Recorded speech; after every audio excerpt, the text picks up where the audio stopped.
একটা মানুষ কথা বলতে বলতে কেঁদে ফেলছে, চোখে জল আসছে, বাজে বাজে কথা বলছে কোনো মানুষ, তাহলে মানুষের যখন রোগ হয় তখন দেখবেন আবেগ, শরীরে রোগটা হয়, আবেগ।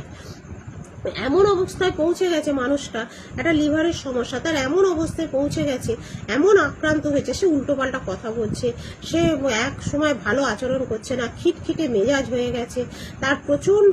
খাবার ইচ্ছা হচ্ছে, কারুর বা একদম খিদেই নেই, খিদেই চলে গেছে। তাহলে এই বিষয়গুলো আমাকে বুঝতে হবে। হ্যাঁ, কারুর জলের তেষ্টাই চলে গেছে, কেউ বারে বারে জল চাইছে, কেউ অনেকক্ষণ অন্তর অন্তর জল খেতে চাইছে, কারো ঘুম হচ্ছে না, যে এই বিষয়গুলো যখন এলো তাহলে আমাকে সেটাকে বুঝতে হবে। অর্থাৎ মন আবেগ মিলিয়েই তবে একটা মানুষের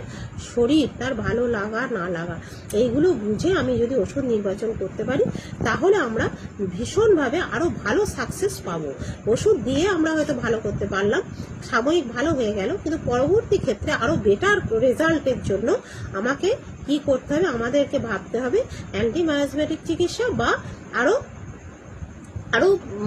ভিতরের ভাবনা চিন্তা, আরো অন্তর্বর্তী ভাবনা চিন্তা, আরো ভেতর থেকে ভাবতে হবে, মানুষটাকে আরো জানতে হবে, বিভিন্ন